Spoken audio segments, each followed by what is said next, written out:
오늘 발표에서는 딥러닝을 활용한 사실무 판단에 대한 연구 내용을 같이 말씀드리려고 합니다.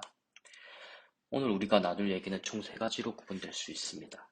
먼저 딥러닝이 뭔지, 그리고 의료에서는 이를 어떻게 활용하고 있는지에 대해서 간략하게 얘기하고, 그리고 현재 딥러닝 기술에서 가장 중요한 문제로 대두되는 스몰 데이터셋 프로블럼과 이를 극복하기 위한 방법 중 하나로 최근 가장 주목받고 있는 기술인 제너러티브 모델에 대해서 알아봅니다. 그리고 저희 연구 결과에 대해서 같이 알아보겠습니다.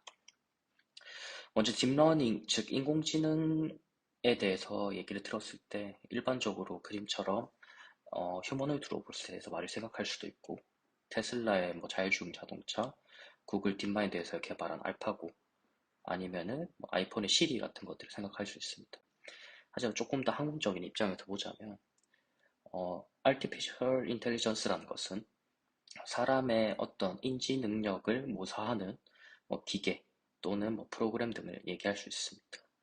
그리고 이거를 위크 AI와 스트롱 AI로 구분할 수 있는데, 현재 기술 단계는 위크 AI 정도 단계고, 그리고 맨 아래 그림에 보이는 바와 같이 신경이라는 거를 모사한 수학적 모델을 퍼셉트론이라고 하는데, 이를 활용해서 구성된 게 바로 딥뉴럴넷입니다.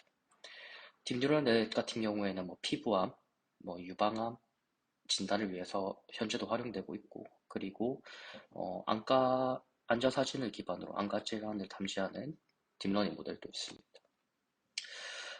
딥러닝이란 걸 할 때 가장 중요한 부분이 오버피팅 프로블럼인데, 간단하게 설명을 하자면 어떤 케이스 A 같은 경우에는 그 사이언스 픽션에 대한 것만 학습을 하고, 케이스 B는 다양한 장르에 대한 소설을 학습했다고 가정해 봅시다.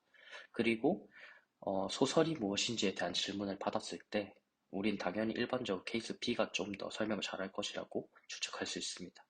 이때 케이스 A 같은 경우에는 사이언스 픽션에 대해서만 집중적으로 학습을 했고, 이러한 경우를 오버피팅이라고 생각하시면 됩니다.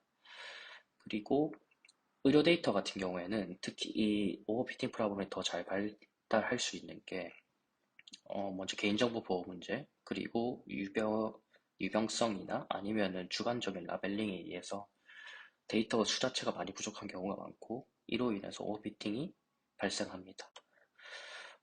우리는 이를 극복하기 위해서 간즈라는 제너러티브 모델을 사용하는데, 이 제너러티브 모델 같은 경우에는 두 가지 네트워크의 경쟁에 의해서 학습을 하고 진짜 같은 가짜 데이터를 만드는 걸 목적으로 합니다.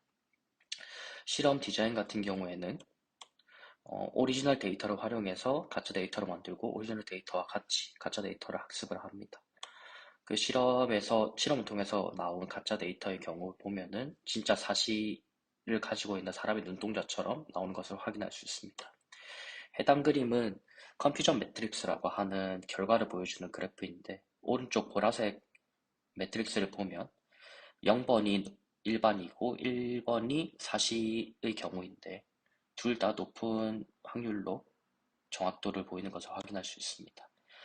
해당 표 같은 경우에 좀 더 이제 자세한 분류를 나타내는 거고, 진강 기법도 섞어서 결과를 보았는데, 제너러티브 모델을 통한 가짜 데이터 생성과 진강 기법 모두 사용하는 것이 일반적인 정확도가 가장 좋음을 확인했습니다.